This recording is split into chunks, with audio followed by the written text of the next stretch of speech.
Can you see it going all in sign? We're good. Yeah. Right now? Let this play for a little bit.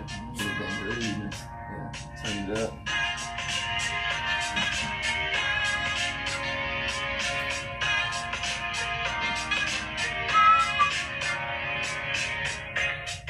Long. We over here? Welcome back, Jack, to the Jack Show, where we got my man Ace. Good morning. Happy Friday. Welcome back to the Jack Show. As always, your Joker, Nico, and we got a special guest, Ben, with us today. Morning, Ben. Good morning. Yeah. Good morning. Yeah. Howdy. First off, Kevin, I need to apologize to everybody. We had possibly made a mistake by not telling everybody in advance that we weren't going to do a show last Friday. And really, it stemmed from us thinking that we might have done one. Yeah. But it became too complicated with the holidays and people getting together and things like that. Yeah, so we wrapped up all the equipment and we were going to go to your house and eat it, film us doing the Thanksgiving dinner, but it just didn't pan out. So we're sorry. We'll be announcing that. Some of the holidays we're going to take off anyway. So. Yeah, so forgive us for that. Kevin, how was your Thanksgiving holiday, man? My Thanksgiving holiday was actually really good. So the week before that, I'd actually gone to Wimberley, and that was right after we left the show on Friday. Me and my wife went up there, and we had a great time. So that was kind of one of my pre-Thanksgiving meals, and we surprised my mother-in-law with her 70th birthday at this winery. It was great. There was 40, 50 people there, and all her grandkids kind of swarmed her, and she was really surprised, and we all got to go back and hang out at this really cool house in the wine country, which was a lot of fun. And then for actual Thanksgiving Day, we just kind of kept it casual with my mom, my dad, my two sisters, and my oldest niece and nephew, which they're 16 and 18, and they think they know everything. So it was a fun, interesting time. Yeah, they know everything in the world. But I had a great Thanksgiving, so I didn't cook a turkey this year, which is different. But my oven's broke. I don't have an excuse about that. We're going to talk about turkey in a little bit because we're going to get to a top 5 Thanksgiving Day foods. But honestly, even though it's on my list, turkey's super overrated, man. Do you ever eat it outside of Thanksgiving? Have you ever cooked a turkey besides Thanksgiving? I haven't. During COVID. During COVID, you made it? We made 3 or 4 Thanksgiving meals during COVID. That's sweet. We did the whole shebang, everything. It's cheap. Turkey's cheap, man. I've got one in the freezer right now that I got for free, basically for buying $200 worth of groceries. Yeah. Nice. And so they just gave me a free turkey, and I just put it in my freezer. And I'm thinking to myself, I should just at some point just make another turkey. You can eat off a turkey for a long time. You can sandwiches, everything. Yeah. I'm kind of a little upset because I didn't take enough leftovers. I left it to my wife, and she's like, "No, we don't need to bring a lot. We'll eat it." But as soon as I got home, I was like, "Where's the food?" So how long? I saw on the television that they gave you 4 days for leftovers. Do y'all go by that rule? No. Because I was telling you, eat off of them for 4 days and then you got to so I was watching the news and they were saying this is the day you have to throw your leftovers away, and I'm like, man, I'm not throwing it away until it starts stinking. I don't know if that's good or bad. How do y'all feel about that? The leftovers. Time frame? No. I'm going to be honest with you. Leftovers don't even last 4 days in my house. Yeah, there you go. True. There you go. Dude, I get down on the days after Thanksgiving. Here's what happens.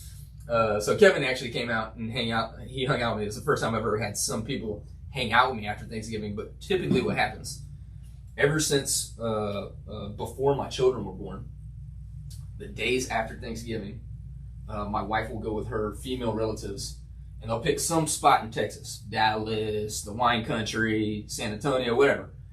And they'll go for the Friday, Saturday and Sunday. They'll do shopping. Sometimes they don't even buy anything. They're just hanging out. And so I typically will wake up Friday morning. I'll watch college football all day until college football's over. And then I'll rent or watch movies that I haven't seen that I need to catch up on being so busy. And I'll do that till 3 or 4 in the morning. And then I'll fall asleep. I get up about time to watch college football again in the morning. I'll watch that till 11 o'clock at night on a Saturday. Then I'll do the same thing. Watch movies until 3 or 4, pass out, wake up Sunday, and watch NFL football all day until they get home. And the only time that I ever leave the couch, because I sleep there, I don't even change my clothes. Yeah. The only Just fucking lazy. to use the restroom or to go get something to eat. So that's Which is pretty close at Yeah. your house. I Yeah. mean, there's only the kitchen and it's an Yeah, open concept. Yeah. So those leftovers are gone, man. And typically what ends up happening is I'm done with the leftovers usually in the first day. Like I'm like this, like stomach all swollen out. And then I'll go to I'll do something that I haven't done forever. Once a year I'll go to Jack in the Box. I'll get freaking 14 tacos for $7. And I just sit there with a freaking I put them all in a big giant bowl. And I just eat them and I throw the wrapper right here. And I never leave the couch. And I can feel the sodium causing my face to get red. Swell. My veins start to pop out. It's an awesome time. But this year, Kevin came and hung out with me. Yeah, so we all came and went and hung out there, and man, there's a couple great stories. So we didn't leave you with any leftovers, I don't think. No. Me and Mikey, the king, he's not here today. We're looking forward to. He's super busy, and we're going to keep trying to get him on when we can, if he can. But yeah, we killed all your leftovers, bro. I think we left you like a little half a leg or something, and I think the pies went down, everything. Everything, man. It was good. We were trying to help you stay on your diet, because obviously I'm not on one, We had a buddy of ours come over. I won't mention his name, okay? The people who know us, when they hear what I'm about to say, will know who this is, but we don't want to incriminate anybody on our show. I want Ben to know who this is, so I'm going to, off camera, I'm going to whisper, or I'm going to give him a little signal so he knows. I think you can give nickname, Oh, gotcha. Okay, so he's got it. All right. He has to have a reference for this story because you're very well versed with the guy we're talking Yes, about. okay, I got you. Cool. I'm with the. I mean, we're just sitting there. We got football on TV. There's a few, maybe 5 or 6 of us at the house. We're just hanging out. We're eating all the leftovers, and he just starts talking about how his raccoon has been chasing his girl around the house and freaking scratching her, bit her to where she had to go get stitches. At the emergency room. His raccoon. I mean, say this again. His raccoon. It doesn't surprise me that he has a raccoon. Yeah. Yeah, so I'm familiar with the raccoon before. So I've seen the raccoon and, never in person. It doesn't happen a lot about people going to this guy's house to play with the raccoon. Mm. I don't think you're supposed to have them, And that's why we're not mentioning it. Yeah, we're not going to mention any names because he's not supposed to have one, but he's actually taken it to another state to get some shots, which is good. He hasn't declawed it, so it's kind of aggressive a little bit. It's probably not the safest animal, and he's talked it like it was okay, like that it just bit his wife or scratched up his wife and she went to the hospital. We're all just flabbergasted, but the thing came out of his wall. And I didn't. Is he still at the same house?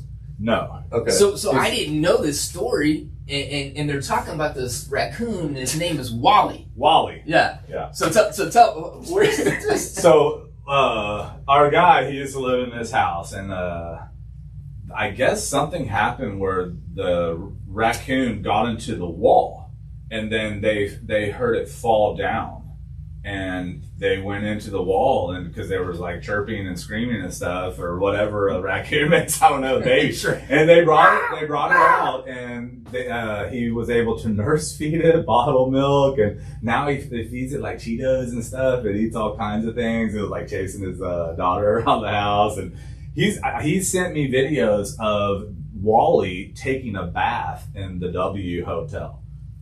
He sneaks the little guy into place. In the hotel, dude. Yeah, and our friend, he's kind of elaborate with Taking his travels. motorcycle rides and stuff. Yeah, I don't know if he's been on the motorcycle, but he's been in some pretty high-end hotels and traveled a little bit. I think he's been in probably 6 or 7 states because he had to travel pretty far to get the vaccinations for him. They only do it in Alabama or some weird state that would allow. Some state where they would vaccinate freaking freaking raccoons, Oh man, hey, it was cute when it was young, when it was a little baby. Yeah, I remember seeing pictures, and I was like, so are tigers. Yeah, so are tigers. And so they start scratching your wife, man. Freaking sending her to the emergency room, chasing her. So now I won't say her name because then you'll get it. Yeah, but she is scared of this animal in their house. She should be. And he says it's picked her out as a target in the house. and it wants to it wants to dominate her, so she can't even go in certain rooms because the thing will come and attack her. Is it a male, female coon? Like, It's a male. Okay. It's a male, female, and I guess they start like marking their territory every once in a while. So do you have like a litter box for this, or what is it? I think it kind of Like grew a cat? up in the. It was kind of like raising a cat. I think it had a little cage, but it wouldn't want to get into it,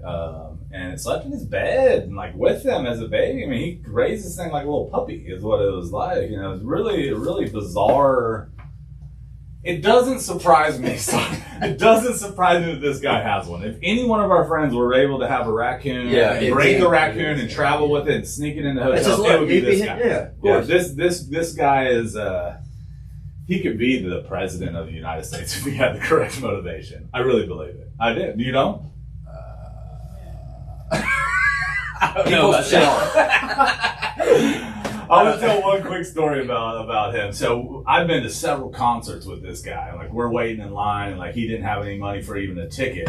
And then the door would open. And he'd be like, "Guys, come on, I got you, and come in." You know, and he'd get us in the VIP section. He was the ultimate smoozer or whatever. But I will say this: you saying that story reminds me of multiple times where I've seen him be able to do things like that when I've been with him, and I've just been like fascinated by that happening. And the best part about him too, and he didn't want to come and talk on the show, so we're going to talk about him anyway. But the best thing about him is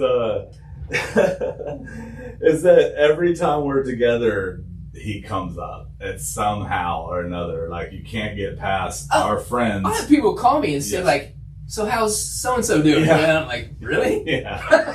It becomes a topic of conversation because it's an anomaly what he's been able to do with his life. I mean, I'm not going to get too much more into that. Yeah, but, you know, thinking about it, true. He's never really. Yeah, he's not. I don't know. He's just able to do anything he wants throughout his Just done life. his own thing. We were Just- always pretty tough, so I've gotten into fights for him, and he would always be like, "Screw y'all," you know. And I'll be like, "Man, are you gonna do something? Because don't be talking like that," you know. But he's our boy, man. Shout out. You know who you are, even if you watch it. If not, man, that raccoon story had Nico like out of control. I was losing it. Man. Yeah, you didn't even know what was. I was like, happening. what are we talking about here? Like a freaking raccoon, man. You know? This is crazy. Yeah, and there was, I know Kevin didn't want to get into this story. I'm just going to briefly touch on it just a moment, and we'll probably elaborate on this story at a different point. But another thing that happened at my house that day, we're sitting outside by my pool and talking, and freaking my dog just starts losing it. And I see something go by, and I'm like, what's she barking? Is that a bird? I look up, and there's just a freaking drone sitting right here.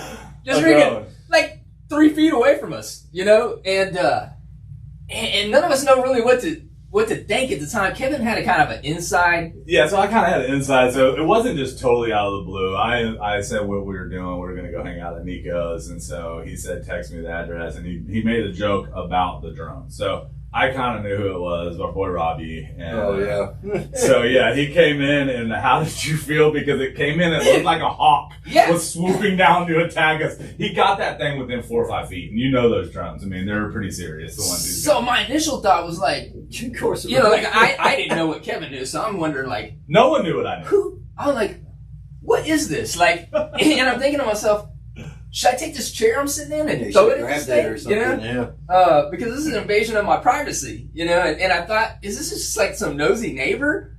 Like, you know, like what is happening right here? So, to finish the story, and then it's not finish it, but just kind of go a little bit past it. The drone came back with a note, an envelope.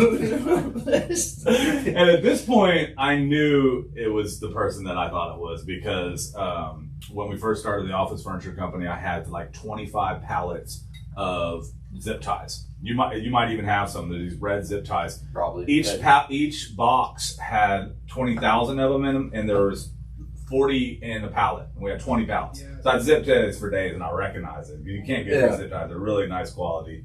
And I was like, all right, I get nice quality zip ties. Yeah, so he zooms down in. Hey, right? can I get some of them zip ties? Yeah, no, they're good stuff. I got you. We still got a little bit more. Holler at me. I'm selling them on the side, eBay. But he comes back down with this note, and like, I guess the camera went off. So like, at this point, I was like, drop the note so we could see what it was. And there was It said 2 neighbors, and then the rest of the envelope was this super graphic. Yeah, things we can't mention on the air. And what he used for the weight was a 308 bullet to keep it down, and it dropped down, and it was. At this point, Kevin had to kind of reveal to us who this was. I had to say something because it was getting kind of like scary. Like, what's really going Especially on? the bullet weighted down. And I'll mention one other thing, and that was just this. So one of the guys that we had there, in times of his life where he's fought sobriety and he's been like off the wagon, so to speak, he believes that drones are watching him, and that there's like he has this conspiracy theory, and it clearly like this revealed to me that drones really could be watching him. Yeah, right. Definitely. But he thinks that the government is watching him, and they'll send drones. And of course, like when people hear him say this and they know that he's not sober at the time, they'll say, "Oh man, you're losing your mind." Yeah. And so when this drone came down, like my next thought was like, "Oh shit, this is a freaking trigger for him." Like, and he actually like made a joke about it. He says, "See, I told y'all." No one wants to believe me. No one wants to believe me. What's funny is those drones. I have one of them. Actually, I have 2 of them because I broke one when I was going to go on a trip. I tried to like buy another one. And I was going to fly it and then with my old parts and then bring it back because I didn't. The other one I was broken. I was going to Colorado to ice fish, but I didn't have a drone that worked.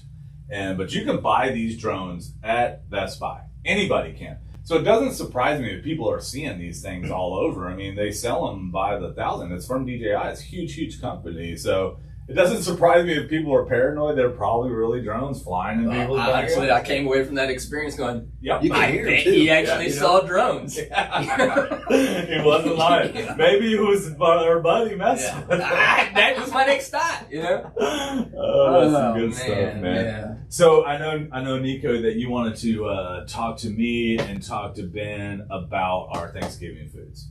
Yeah, so we're going to try to do some top 10. We're going to rank. I didn't pick out 10. I went with 5. Okay. So maybe if you have a list, you'll shorten it to 5. Okay. So my list is from the internet. So I have some stuff with statistically is what people think are the best Thanksgiving foods. So okay. Ben, you're going to call out yours. Nico's got his list of his. I'll read mine and see if it's anywhere accurate to y'all's. I'm going to count when you do yours. I'm going to count my list. Maybe we should start with a 5.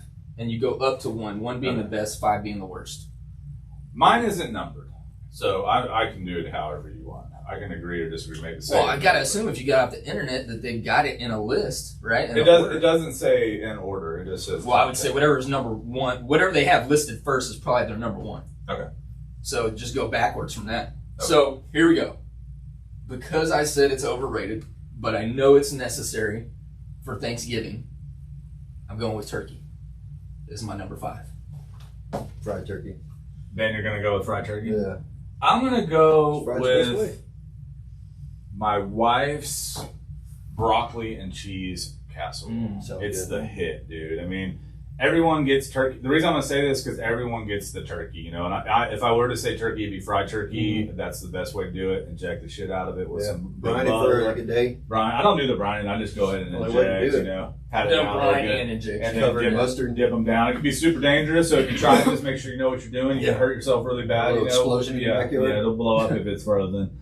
But yeah, we didn't do that this year, but mine would be my wife's broccoli and cheese casserole. Everyone in our families look forward to that. So that's going to be my number 1. And on the number 1 list on Google is green bean casserole. I don't know if y'all like that. Wait, you're giving me the 5? For him and I'm starting at 6 because turkey's number 6 on the list. Okay. So you're going with 6, turkey. Yeah, well, I'm just going to start there because that's where y'all pick. So green bean casserole is number 1 as of Google. Yeah, agree or disagree? I don't want number 1 yet, Kevin. Oh, sorry. Well, I was relating my number 1 green bean casserole, broccoli cheese casserole is pretty close. All right, sorry. Okay, here we go. My number 4, rolls. Rolls, man, because I don't eat bread because I'm gluten intolerant. So this is like one of the only times of the year that I splurge, man, and I will eat the hell out of some rolls. Might not be everybody's favorite to put in their top 5, but if you don't eat bread all year, rolls.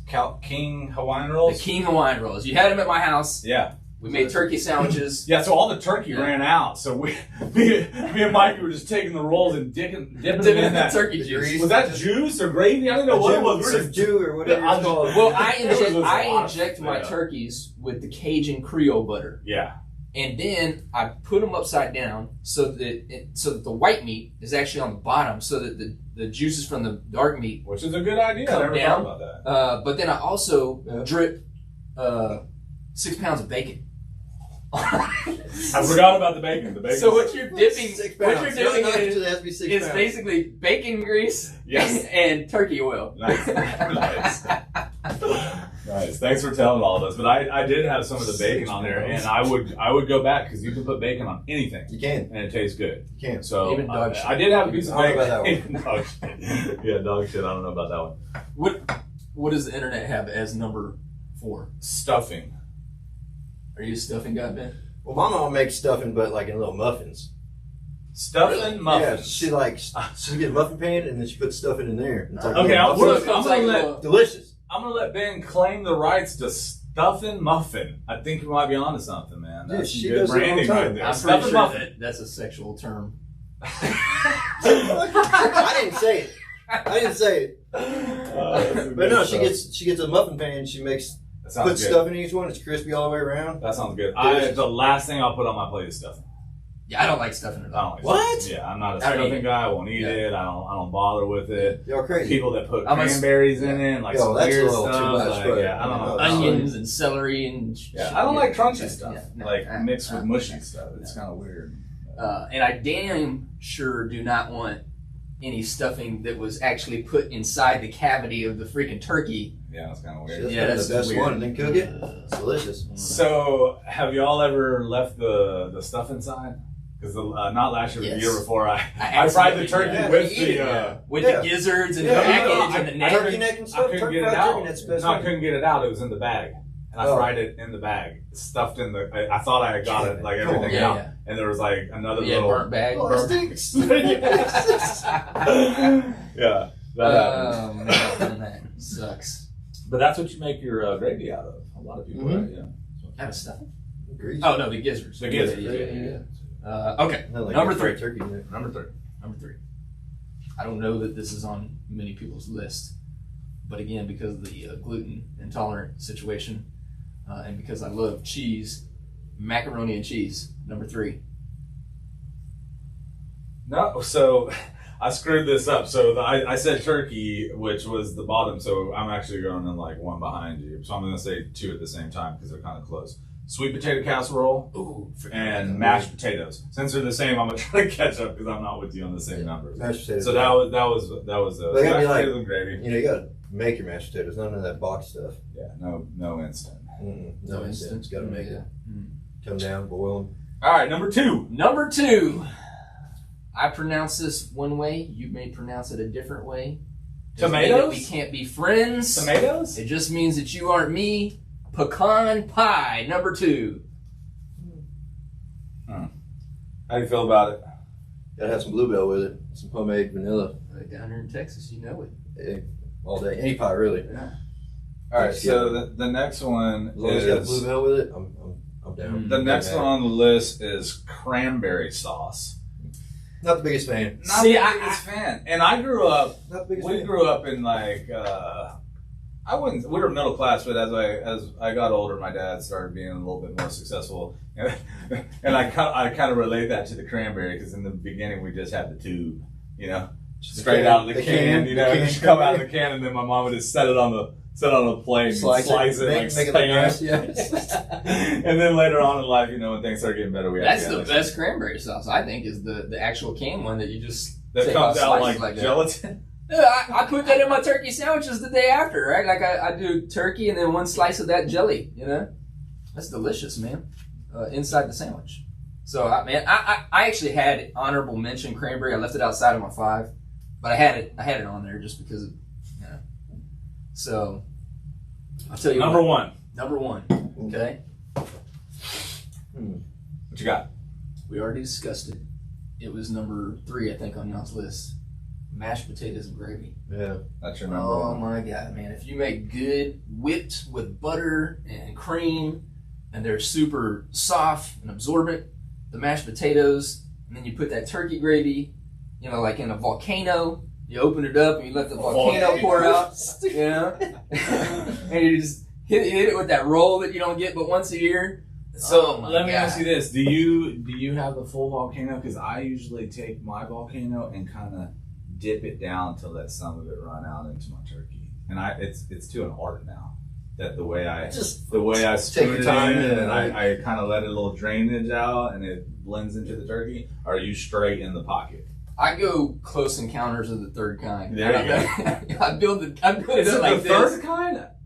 Isn't that the name of the movie? I thought that was the fourth kind. I don't know. Maybe there's a part 2. Do you know what we're talking about? The movie. There's this old movie. Yeah. The guy keeps building this mashed potato freaking castle on his table, and his wife leaves him because he's nuts. You know. But it all turns out to be true. You know, he's building like where the aliens are going to come. Spacecraft. Yeah. So yeah, mashed potatoes and gravy. And here's what I like about my mashed potatoes and gravy. When we have them, and we didn't have them when y'all came over, the next day what I do is I take the mashed potatoes, I put them in a bowl, I pour some milk, a scoop of butter, melted cheese, and bacon bits, and I heat it up, and I stir it, and I got baked potato soup. So I think KFC has like some bowl like that, don't they? Like a little Krabby Bowl. Are you comparing my baked potato soup to KFC? I think I am, yeah. But I want to give some advice on some leftovers, man, because my wife, she kills it, and we've started this thing, and I'd even like to make a restaurant about it. I think it'd be very successful. She takes the leftovers and makes grilled cheeses out of them. Ooh. So we've had spaghetti and meatballs, grilled cheese. We had turkey and dressing. I mean, she does it with the leftovers, not just in Thanksgiving, man. Say anything? Dude, she kills it. The grilled cheeses are money. You Okay, know, take it to your families, tell your friends. Grilled cheese leftovers. Might have to try that. Yeah, try it out. Let the kids try this weekend. So are we at number 1? Because I think I believe that was it. Me, mashed potatoes was number 1. I do have something to say after we're all done, but tell us what number 1 is on that. I already gave it away. It was green bean casserole. Remember, I started backwards. You jacked it all up. I started it all backwards. That's weak ass number 1. Yeah, I don't know. That's what it says. Green bean casserole. I'll run them off real quick. So green bean casserole, cranberry sauce. This is in order from 1 to 20. Green bean casserole, cranberry sauce, mashed potatoes, sweet potato, stuffing, turkey, gravy, mac and cheese, pumpkin pie, pecan pie, cornbread, apple pie, sweet potato, I guess by itself, candied yams, bread roll, coming in strong, Parker House rolls, I guess that's a brand, but it looks kind of like the California King or whatever, string beans, sweet potato pie, deviled eggs. I'll mess with some of those. Yeah, we do deviled eggs for appetizers. They usually don't come out with the meal. They're usually we put jalapenos on them. Ooh, then we got butternut squash. squash, and then coming in last, which a lot of people do, and I don't know why, is they buy the ham. Yeah, I'm not a ham. It's like a filler, you know. Like you need some extra meat. You need some extra meat. Dry it out. Do 2 turkeys, man. Screw the ham. Man, I didn't mention pumpkin pie. I didn't hear pumpkin pie mentioned. No, he said it. Yeah, did he? Okay. Yeah, pumpkin pie was... For years, like I used to go to my great grandparents' house. Pumpkin pie became before pecan. And my great grandmother would make this pumpkin pie. And because I ate it and thought it tastes good, the family like dubbed it as my favorite dessert. So now they have. And every year they would just like, "Oh, I made your pumpkin pie, special one just for you." And I was like, I hate pumpkin pie now. So going into pumpkin pie, and I think I sent you the video and made a little montage. So at that winery that we went for my mother-in-law's birthday, they had a pumpkin pie eating contest. And did you get the footage of this? I don't know if I have the footage on this, but we'll show it later. We'll put it on. We'll put it on. Yeah, we'll put it on. Yeah, I think it's already uploaded actually. Okay. So the pumpkin pie eating contest, they were like, "Kevin, you gonna do it, Uncle Kevin?" All my nieces and nephews, and I'm like, "Man, I don't really want to eat as many pumpkin pies." I thought it was a time limit thing. So I go up there and like they convinced me to do it. Oh, there's no time limit. No, so this is how it worked. You had to eat a half a pumpkin pie to see who could do it first. So I walk up and I'm like, yeah, I'm flexing. And then the rest of the contestants come up. The oldest other person was 16 years old. Everyone else is underneath that age. You know, man, I'm a grown ass man just flexing, and I'm like, oh man, I'm gonna bust these kids down. I can eat a half a pumpkin pie and a couple bites, you know. So at first I was like, man, I'm gonna crush them. Then I was like, man, should I let one of them win? And then my competitive spirit came in, and I was like, I'm gonna get them. Yeah, exactly. So I'm just eating, you know. I look over, and it was a relative on another side of the family, and he's squirting the pumpkin pie back out of his mouth. Oh. And we're eating it. He's trying to mess with me. We're looking at each other, you know. We're eyeing each other. And finally, I just said, okay, because they're starting to videotape me, and they know that I'm going to win. I just take the whole pumpkin pie, the rest of it, just smash it in my mouth and face. And they claim me the winner. And I got a $25 gift card to the winery. How you going to give that to kids? That's what I was saying. You know, I gave it to my mother-in-law. I'll call her. She's a wino. I'm sure she'll be back there buying some bottles or whatever. But yeah, I was like, afterwards, I was like, I don't even care. You know, I got a $25 gift card from my mother-in-law. And I probably saved all those little kids from pooping their pants or throwing up later. Man, so y'all, you're welcome. Yeah. You're very welcome for what I did, crushing your kids. The whole time I'm thinking to myself, like, you know what a pumpkin pie eating contest gets you is freaking diarrhea. That's what it gets you. A half, though. Come on, man. That's not much. No, that's not anything. Yeah. We should actually have an eating competition on this. I will go hard on the eating competition. There was some dreams, you know, before a lot of this ACE stuff started going on that I wanted to be a competitive eater. Dude, I looked at a competitive eating, the organization, IFC or something like that. Yeah. So I looked up some of their stuff, and I was like, definitely do this one. Yeah. And I went to work one time, and I challenged a guy who thought he could do the same one that I could do, which was you got to eat 25 Twinkies in 5 minutes. Oof. That sounds horrible. Dino. That's like 2 or 3 packs. Then I got to 13, man, and I could barely swallow anything. I was like, That's hilarious. So you obviously didn't make it. I didn't make it, but I damn sure took down 13 Twinkies in 5 minutes. There you go. Yeah, that's pretty impressive. I'm proud of you for that. I'm proud of you. Well, we can do something like There's that. people my size on those eating competitions. Yeah, they're like crazy. 40 hot dogs or something. It's crazy. They got young women that are doing these eating competitions. They're like taking down like 5 pounds of okra. Yeah, it's something weird, nuts. you know. So we're about 25 to 30 minutes into the show, and I know we had some stuff that we were going to do for holidays, and I just want to say happy December. Yeah. You know, this is the spirit. We've had our tree up since November 1st here at the work, so we go hard in the holidays. But I think we should save some of that before. Yeah, we'll save Ben. We invited Ben in because we wanted him to be on the show, and it was a good time for him. And I want to get to his story because it's super profound. It's a miracle. It's a tragedy. It's really transformed you, Ben, as a person, and I've been able to watch you have the ups and downs, the valleys, and you know, we're brothers in sobriety now, and I'm really interested in starting your story. And I don't know if you want, Nico knows a little bit about it. Me and you are obviously very close, so I know a lot about your life. So I don't know if you just want to jump in and kind of start from the beginning. There's Ben has a huge life, but this is something that I think that Ben wants to talk about because something's coming to an end that started a long time ago. So Ben, do you want to just start with it, or do you want us to ask you questions? And you just want to jump in? Nico knows enough to get it started. Kevin sent me a text message saying, you know, he wanted to have you on, and then he gave me a little bit about what was going on in your life, and I was like, man, that's pretty incredible. So I guess you know, if you feel comfortable talking about it, you ask me whatever you want, partner. It don't matter to me. So it sounds like from what Kevin told me, there was a time in your life where you were partying. Oh, of course. Yeah, and this particular night, the events of this night changed your life. It was the next morning. Okay. Sunday morning, April 15th, 2012. April 15th, 2012. Probably, I wouldn't say the most important day of your life, but it was, man, so 180. It was a life-altering. It was a life-altering experience, yeah. So tell us what happened that day in the morning and walk us through it, man. Well, I mean, I know it's going to be a tough story, man, but I know you told it before, so let's start off with that morning.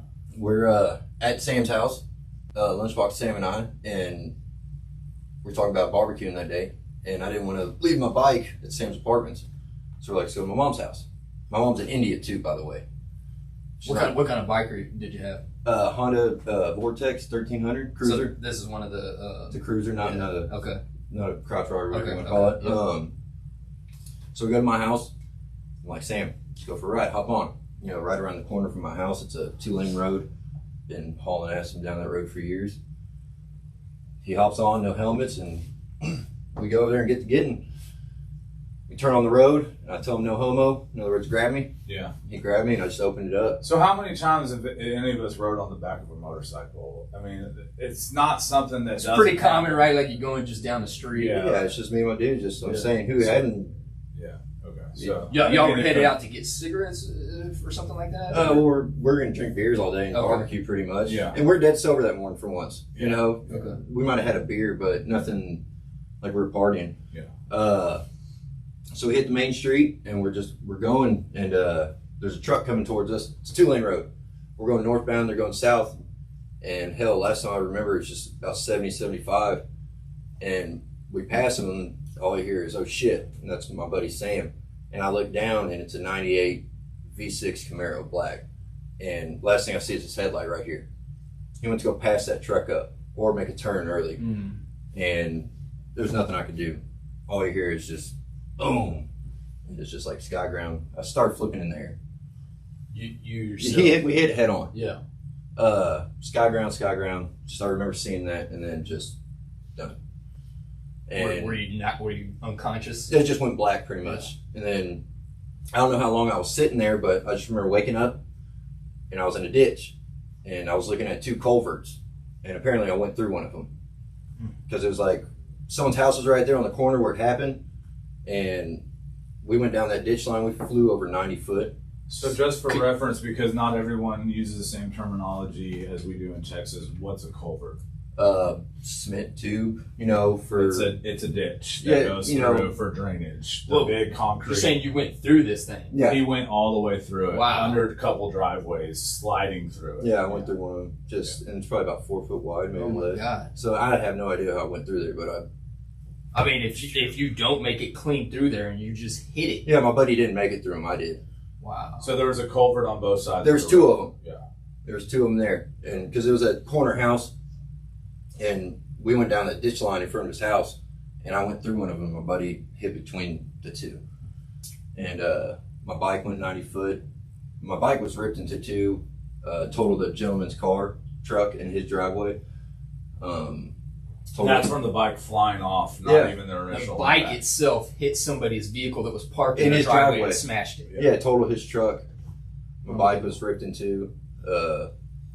Could you, when you became conscious, could you move? Yeah, no, I woke up and I was just like, what the fuck? I was just blown away, and then I was like, well, hell, I feel okay. I was just like moving around. I tried to stand up. I was in water, like up to my thighs. Yeah. I was in water, and I tried to stand up. I was like, okay, my leg's broken.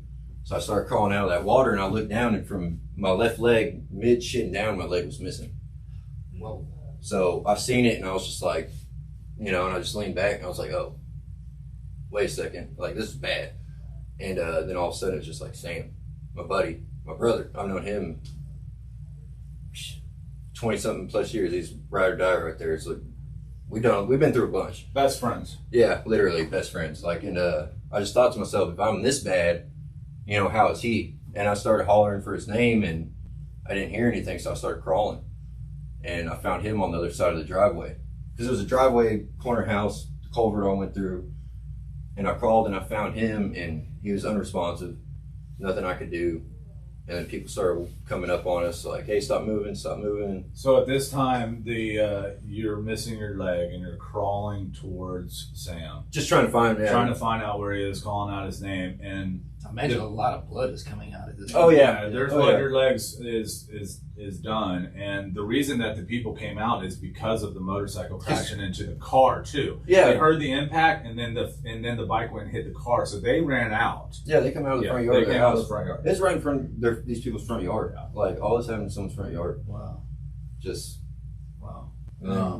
Police came, you know. So police, ambulance, Did- what all well, happened? just next? as far as like practical, like first next steps, did they put a tourniquet on you? They just said stop moving. Okay. You know, I was just, the only thing on my mind was my buddy, yeah. my brother, you know. And what did he look like physically? I keep that to myself. Okay. You know, that's just. No, You're good. It's just like I wasn't you know, sure. Like, did you know? Oh yeah, I'm saying there's nothing I could do. You know, it's Yeah. just. You knew he had passed. Well, not yet. Yeah. I'm saying. You knew it was bad. It was bad, you know, and then, you know, your life flashed before your eyes or whatever. It's just true because a few months before that, a buddy of mine got ran over on his motorcycle, and he said he just kept his hand in there so no one would run him over. So after I found Sam and whatnot, I just sat there until ambulance came with my hand up, so everybody knew I was alive. This is me. I'm here. So I just sat there, and then police came, ambulance came, questions. They put me on a stretcher or whatever. The police questioned you while you're on the stretcher. They're just like, "What happened?" I said, "You know, he came in my lane and hit me. Just, Yeah. I was going fast and hit us, and here I am now." Just they're asking about insurance, like health insurance, and do you have insurance?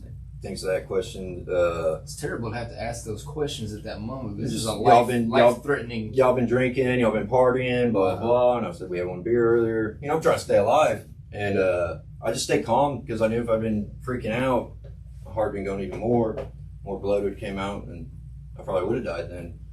But just stayed calm in that situation, you know. So did they put you in an ambulance at this point? Not yet, I'm saying, because they put oxygen, the neck brace, and the oxygen mask was making me real claustrophobic. Like I was about to vomit. So this one EMS, he held it up above my face the whole time. So him and I are just talking, whole time just talking. You know, they put tourniquet on when they're doing that. I was like, "Hey, is my pecker still there?"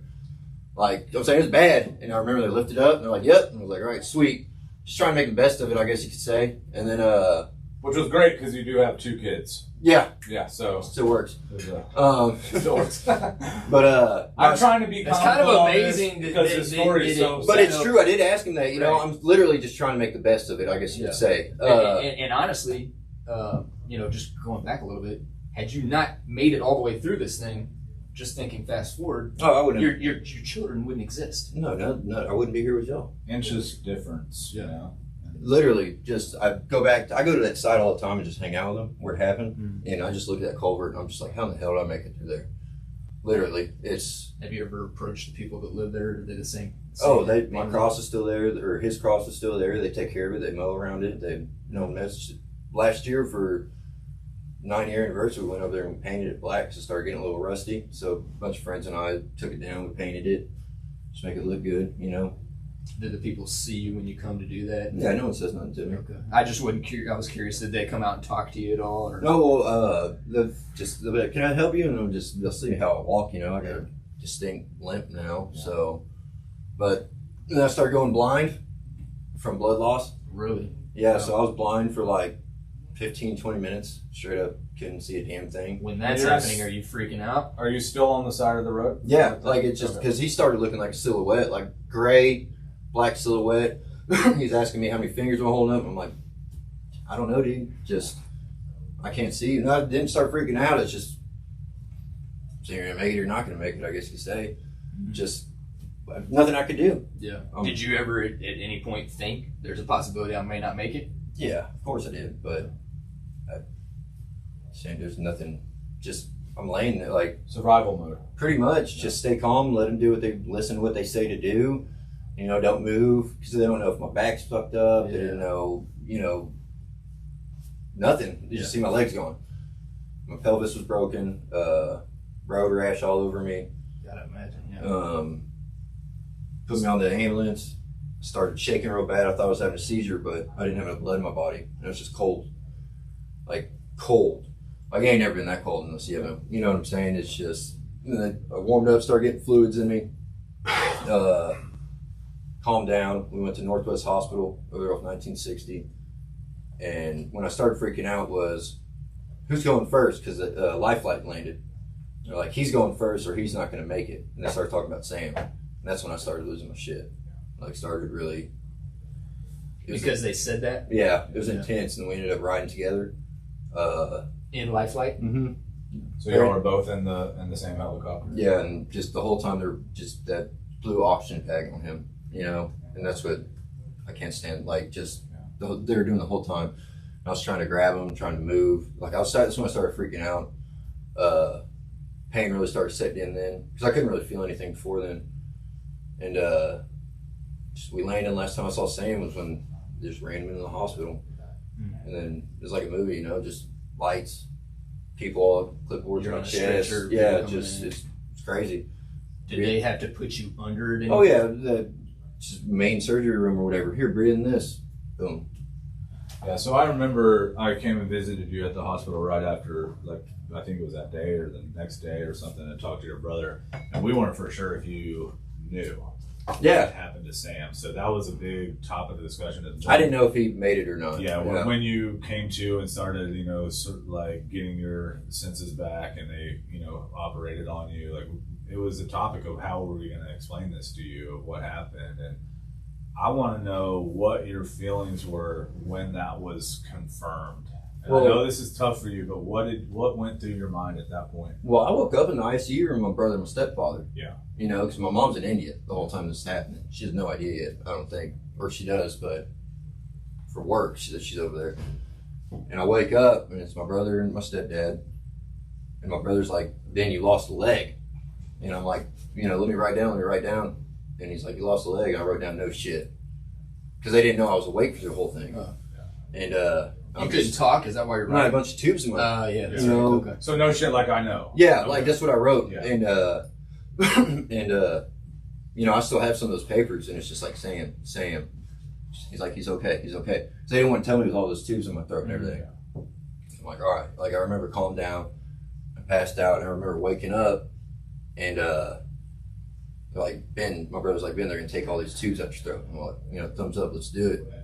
And they took him out, and it's just like, you know, get my senses or whatever, and just I just remember grabbing my brother. I'm like, "Where is he?" That's when they told me he passed. So it's sad that they had to keep that information from you, but you understand why. yeah, I'm saying, You know, you're sitting there fighting for your life. I would rip them things out my Yeah. damn self. You know, I didn't. But just intense. You know, you're in an ICU room, all drugged up, and Yeah. So at this point, and what's next? I mean, you know, how many operations did they do? You know, I mean, shit. I had like 27 major surgeries in the 30-something days I was in the hospital. Yeah. Like, so that was a big deal, and you're processing the death of your best friend at the same time. yeah, so. and I'm saying you got to think about it. You can't eat or drink before any surgery, right? Yeah. So for the 30-something days I was in there, not eating or drinking, I'm on all sorts of meds. I was hallucinating bad, like the worst. Just At any time, did you think this was a dream or what was going dude, on? I remember one time I said, "Screw this, I'm getting out of here." So I grabbed like my medicine rack or whatever, and I was on my walker. And I started to walk out, and I opened up the door to the hospital. When I opened it up out of my room, it's just like everything was on fire. Yeah. Just hallucinating that bad. It's just everything, every cup. And I closed the door, and I was just like, "Just tripping, you're tripping." Open it up again, everything's still on fire. Yeah. I just walked myself back to back to the bed, and I just started crying. It was in my room. It was at a corner room with a bunch of windows, and a life light was right there. So you were seeing people come in and out of there? Dude, yeah, just like it was the hospital was crazy. Just I remember calling Billy. I thought I was on top of the shop. Yeah. There's people breaking in. You know, I had my brother come sleep on the floor one night with me because I didn't know what was going on. Like I knew what was going on, but it's just I wasn't sleeping. Just and sleep deprivation will do. Yeah, and then just damage to your thought process. you know, I was cottonmouth like the worst in the world. They're like, "We can give you some ice chips or whatever," and I'm just like, I could barely talk. Oh, here's another round of whatever meds, and So at some point during this process, the police got involved.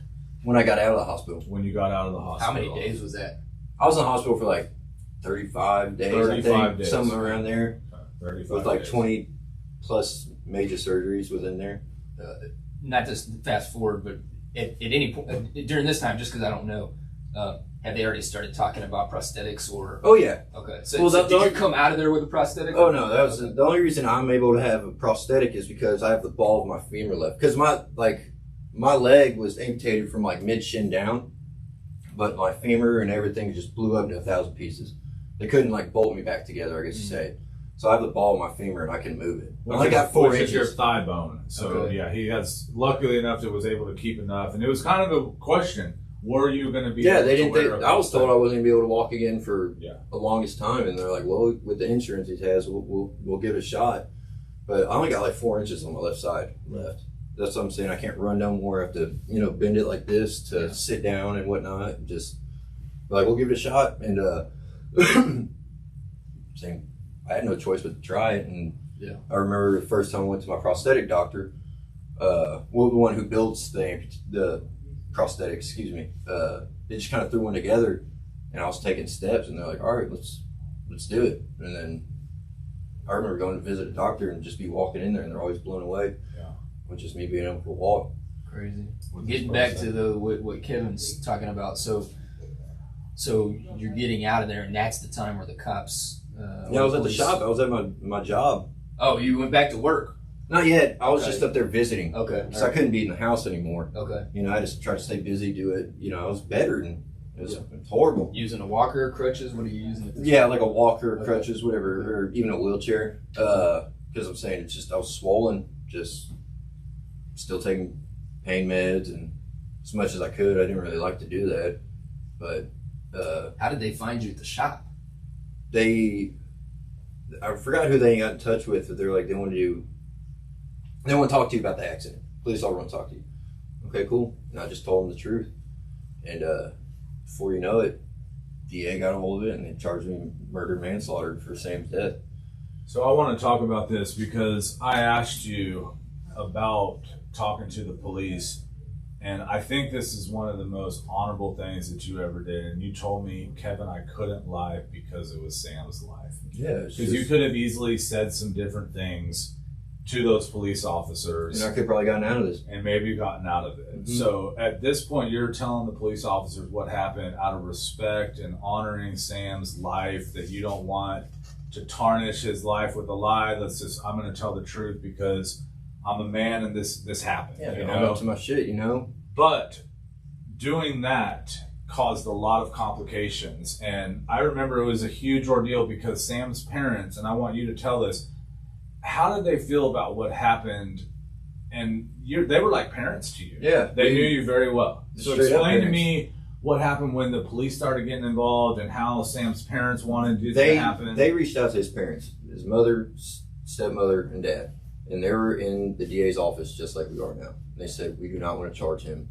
It's a lifelong friend. It's just a horrible accident. Yes. We don't want none of this to happen to him. And the DA still picked it up on their own. So to say that again, his parents did not want to charge Ben with this, whatever the outcome was going to be. They didn't want that because it was already tragic enough. It's fucked up. How many times have you been on the back of a motorcycle? Even riding on your motorcycle on your own, one little rock could, take your life. Or go out anything. And they actively sought for you not to get charges. Mm-hmm. And the DA decided they wanted to pick that up. There's like voting going on or some shit. Yeah, so explain to me what they charged you with. Murder manslaughter.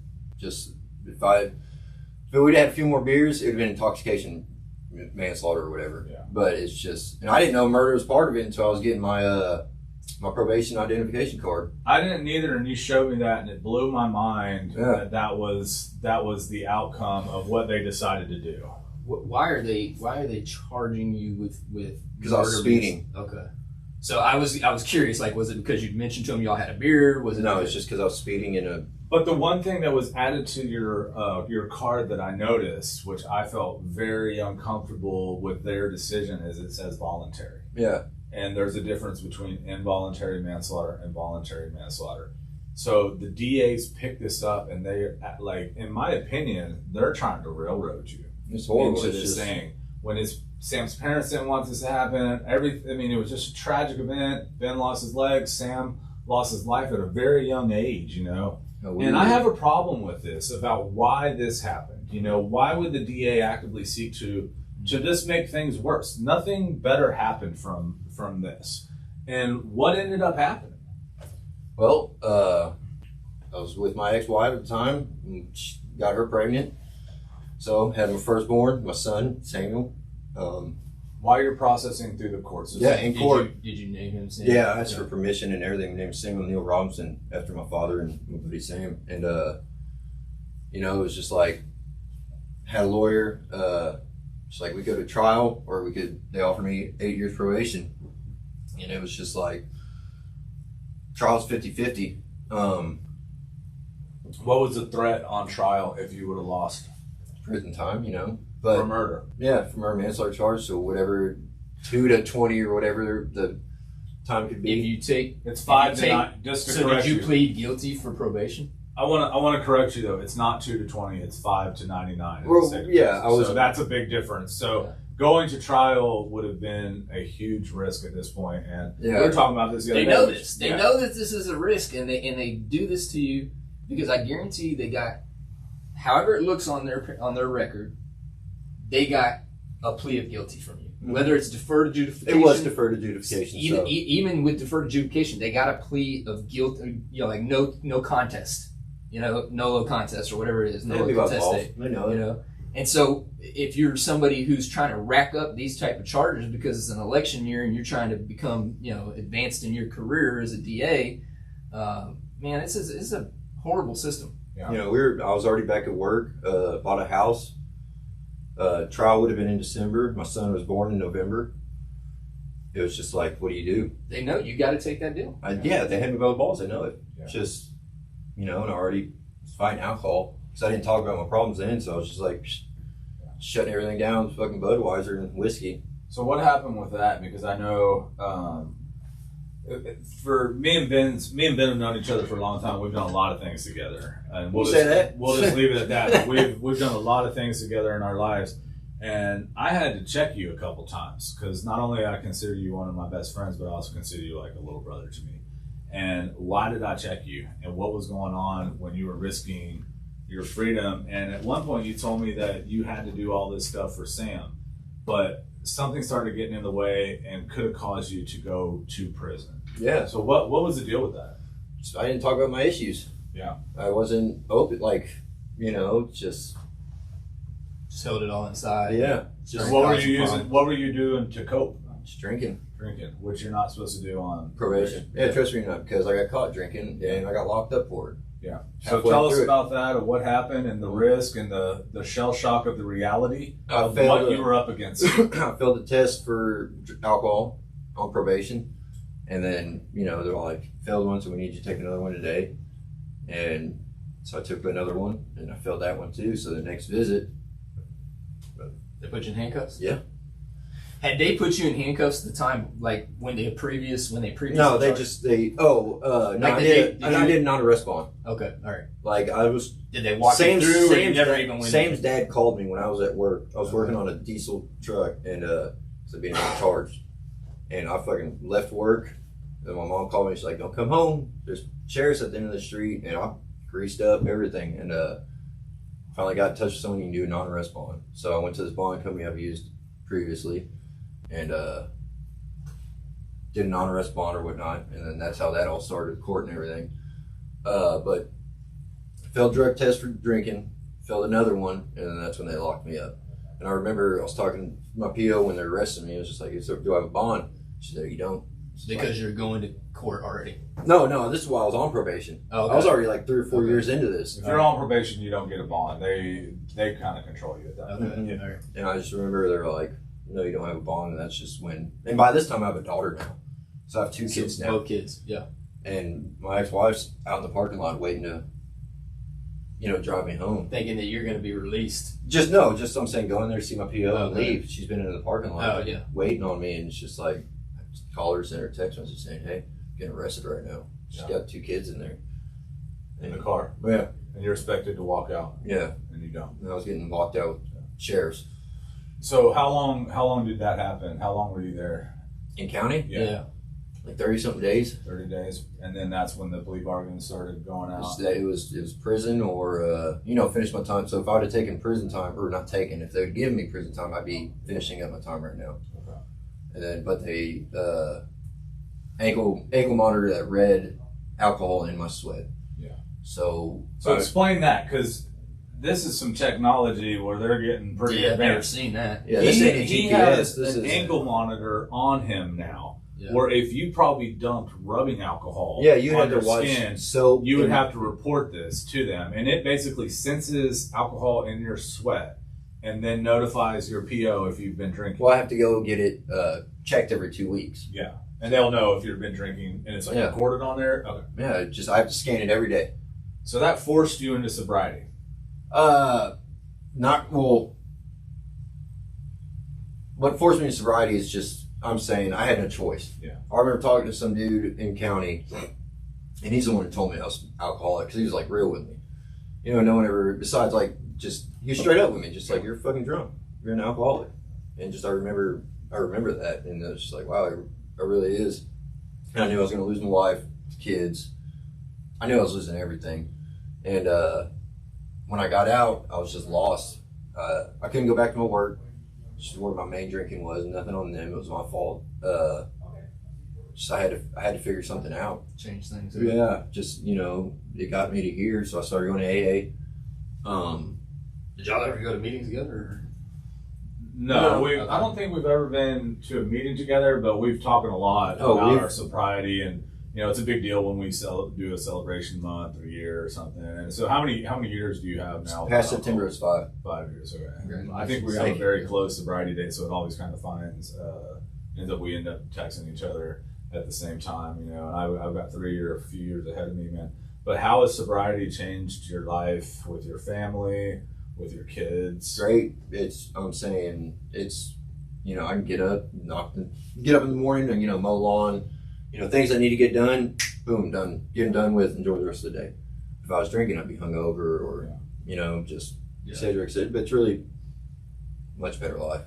Just so I talked to you yesterday, and you said you were going through a lot of emotions. So Monday's is an important day, but it's kind of bittersweet because it's a big relief and a celebration of something that you're going to be ending, but it's also a huge reminder of what happened and it's how you're going to have to live your life from here on. I'm saying I've had my last visit with my PO yesterday, and it's just finally done. Probation, drop those chains. How does that feel? Surreal. I've been covered in emotions for the past 2 days, Like I remember talking to people years ago, and they're like, how long you been on it, or how long you got to go? And it's like, oh, I've got 2 years down, got 6 more to go. Yeah. Just count the days. I've learned to be patient. Just everything comes to an end. Just due time. So I talked to you about it before the show started, and it's crazy. To me, I've experienced some of the same legal issues that you've gone through. I mean, not the same things that brought me to that position, but when I got off mine, I made this conscious decision that you're always going to have to report to somebody in your life, whether it's your doctor, whether it's your wife, whether it's your boss. Yeah. And I went into that mentality when I got off that nothing should change. Nothing. It was 1 hour a month, and I should just find something to do during that hour, and remind myself what I've been through, because you're always going to have to be held accountable by somebody. So what's going to change for you, or do you plan on changing anything? I'm just excited to be able to leave the state, I guess. Just grab the kids, go camping, just anything like that, because if I wanted to go camping with the kids, I'd have to get permission from the judge, and then to the PO, show it to the ex-wife, and just, it's a pain in the ass. So all those are events and activities. How's it going to feel to you internally, mentally, emotionally? I don't know. I'm saying I'm not even off yet, Yeah. Like Monday, I'll be off. Like, it's just like I said. I've just been covered in emotions. Just we were talking yesterday on the phone. And I've had the same officer for 5-6 years, and I could barely speak. I was just, last month she's like, "It's your last visit," and it's just literally, it's just I did it. You don't still have the monitor right now, do you? No, I had that for 15 months, and I have so much gratitude towards that, because it did teach me how to. Because I had that when I got out, and I was going to AA. When that forced you to have to come into some habits of sobriety. It's, I didn't quit cold turkey. My first 30 days were in county, so there's no getting alcohol in there. Yeah. And then within 24 hours, I got that bracelet, and I started going to AA. I got a sponsor, started doing steps, and I remember my sponsor taught me you got to learn to live sober, and that's what that ankle bracelet did. Yeah, taught me how to learn to live sober, and that's why I have so much gratitude towards it. Like, yes, it sucked, and of course it was like $600 a month or something like that I had to pay for it. But They charge you to track this. what They charge you money to have the to wear? Oh, yeah. To wear their bracelet, I had to pay for it. Of course. Okay, so this is something that you have to do, and they're charging you $600 a month. It was like 600, yeah. And I Okay, could so have done that's it without another my parents. issue I have, because you're already They a did that to felon me with too, a man. murder Yeah. charge, which in my opinion is a total wrong conviction. And I would like to try to support you at Found my somehow. wallet. I show you the damn card. Yeah, let's see it if you got it. It's in the truck. Okay, we'll look at it later. So I just don't understand how they can charge you. You already have a murder charge, so going to get a job is probably a little bit difficult at this time. Yeah. And so you have your $600 monitor Yeah. thing, and then you're on house arrest for a little while, so you can't work. So how does this make sense to you in this system that they put you in?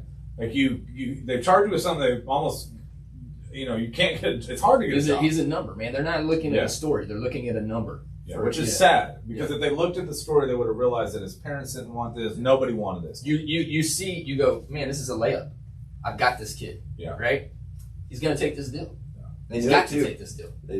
So how much were you paying a month total? Because I know that there's also probation fees and fines and all kinds of other stuff. How much were they taking out of your pocket on a monthly basis for these? Well, I had the bug and blow thing in my truck too. So Started. that wasn't cheap. That's $81 a month. Plus you have to buy it?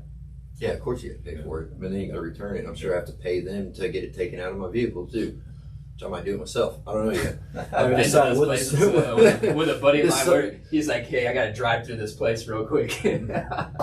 So I've also asked you a couple times, like, what was your motivation? Because I broke my leg, and it took me like a year and a half to recover physically. I saw you working at the shop like 2 months later, So what was your fortitude to like not get bummed out, not get depressed? And at one point, I think you said, Sam is my motivation, that I have to do this for him. Tell me about that, what that meant to you to honor his life and finish this. Just, I think we both can rest easy now. Yeah. He wouldn't want that. It's fucked up. It's fucked up all the way around. Yeah. Excuse me, but No, it's true. And the whole situation's been tragic. And I'm proud of you that you made it. And it's surreal, man. It's still bittersweet moment. I still don't even know how to act. You know what I'm saying? I'm just excited to go get my kids today. Oh, man. So tell us about your kids, because they've been a big motivation to you, and you're real active on social media, posting pictures of them. They're really cute kids. Like, tell us how that changed your life, becoming a father, and some of the difficulties of, being an amputee. It's not an easy It life. sucks, I can't run no more. I can't show them how to climb trees Can't run and kids. just So even with the charge, like I was at this thing at the kids the other day with their school. yeah. And it's like, dads, come sign up to you can walk around the school, make sure the doors are locked, read books to them and stuff. And in the middle of this, a few weeks ago, in the middle of it, they're like, we do a background check. Yeah. But it's like, Oh, man. how it feels just to sit there. Everybody else's dad walks up there, Yeah. and starts signing paperwork. And you can't. I go up there and sign up for it. They're gonna be like, why do we let this man into this damn room for this anyways? Like, it's just, but now I can do Nobody sees the story behind that piece, that It's just- title on the paper. just things like that really put me down. Yeah. Like, but now I can do it. But still, it's all sorts of things like that, man. There's so just. Well, I'm proud of you that you had such great fortitude, and like I do think that a lot of your motivation was honor Sam and his life, and that you had to keep living, for I have him. to, I think about him every day. Yeah, every day, and I believe it. And I know this again. This is bittersweet, but tell me about the disability. I know we always talk about Flashback Friday, and we talked about if you have one, but I'm gonna put one in your ear. So we're talking about it being hard to be an amputee. You have your prosthetic leg, and I mean, you couldn't really tell, in my opinion, if you didn't know that was it. Like, you just look like you have a limp to me if you have pants on. But tell me the time that you went and watched my dog Bullseye. Oh, this is God. a funny one. Bullseye and Tiffany. And both of them. Yeah, my big American Bulldog. So what they weigh? 60, 80 pounds somewhere in there? 100. 100? 100 pounds. Those are big dogs. Big dogs. Huge dogs. Yeah. So I asked Ben to do me a favor. Huge dogs. Me and Ben are tight and I'm out of town. I'm like, hey, will you go let my dogs out? Or Key to the house, whatever. I'm Yeah. like, yeah, dude. It's like, there's beer in the fridge for you to drink. I'm like, sweet, all right. So I'm over there after work one day, just letting them out, whatnot, you know, and I go in the backyard and Bullseye, you go with the stick or whatever, he jump over 6 foot in the air. So I'm doing that with him, right? And one of them knocked me over. And I don't get up fast. So I fall down, and I swear to you, just like, I don't know if it's Bullseye or Tiffany, but they're just licking me. Just one of them's like all four, like, dude, just, I was on the ground probably for 20 minutes. Couldn't get up because of the weight of Getting those dogs. like abused by these dogs. Okay, Just- so these dogs are so big that this would happen to me, and I have both legs, and they would just, when I would get home, I would lay on the ground and just let it happen. Just I'm getting licked and just running across, like I'm getting scratches on my face. They're just like I don't mean to laugh, but it's I'm funny. helpless at these Yeah. dogs. Yeah. Like, and then I finally just started like swinging on them, you know, just like. But I was literally, and there's no one there, just me. Just abused me pretty much. Just Bullseye's nuts are in my face, and just it was bad. So Bullseye got a lot of stories. So and Nico, he has one with your brother Frank, and Frank, my dog Bullseye had his way with Frank, and right in the garage, and just started humping him. They're probably humping me too. Yeah. So Frank started laughing so hard he couldn't defend himself, and fell down into these boxes and stuff. And my dog went all the way with him. When I say all the way, went all the way, and we were all dying laughing that we couldn't help him. He was on the ground helpless. And Frank's just getting humped. He's getting humped, yeah. Yeah, I have a similar story, man. Not to bring levity to the situation immediately, but it just reminds me of this story. So we were over at somebody's house partying, and man, you know, I'm high. You know, like this is a long time ago. So I'm high as hell. Like I used to blow a lot of kill.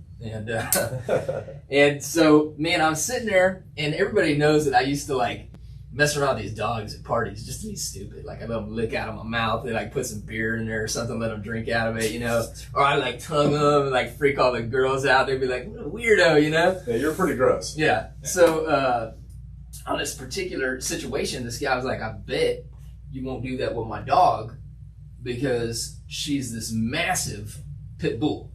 And I was like, how massive? Like, pit bulls are, 60, 80 pounds, like 120-pound pit bull. Dude, I'd never seen a dog, like that breed of dog, that big. Yeah. And so, I'm high, and I'm not going to be called out. I'm like, I'm going to surround your dog, dude. I don't care.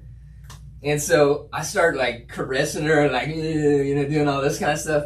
The dog freaking pins me up against his couch, starts freaking humping me. Balls all hitting me and everything, big balls. And right in my face, And the whole time, like, all of a sudden what kicks in is like this paranoia. Like, I'm like, this dog is massive. I can't even get up right now, and it's a pit bull. I'm like thinking, if I try to do anything, this dog would take a huge chunk out of my face. Yeah. So I just sat there and took it, dude. Like, right now, I was taking this humping, dude. People laughing. So, another funny story about Bullseye. So, Hunter came into my house. Oh, yeah, time. when he passed out. We put bologna and ham all over him and let Bullseye out the door. And he was like drunk, passed out. So he didn't do anything. We had bologna and ham all over him. He never even woke up, man. And my dog was he was on for probably 10 or 15 minutes, licking him after he ate all the meat and everything. It was so funny. So funny. How are we doing on time? We're getting close to time. I just want to say again, Ben, thank you for coming on and sharing this story with us. I know it's not your first time to tell this story, and it's tough, and I can see it in your eyes that it's tough. And I want to wish you well. I mean, not wish you well. I mean, we'll be part of each other's lives forever. But I'm proud of you. I think that you and Sam can both rest, and that you've done him justice. And I don't know if there's anything you want to say any more about Sam. Oh man, I miss him. Yeah. Life of the party. Yeah. Just, he's a good man. Very good man. And we love you, Sam. Rest in peace. And we think about you all the time. And it's a tough one.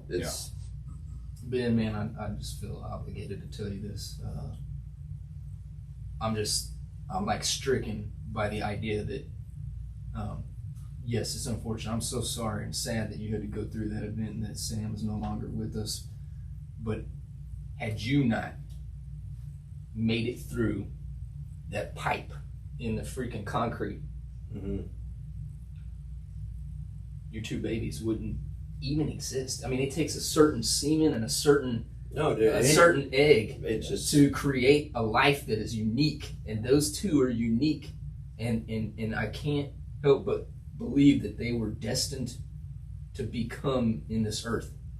I just try to teach them right and wrong. Teach them how my father taught me. I just want to be number one dad.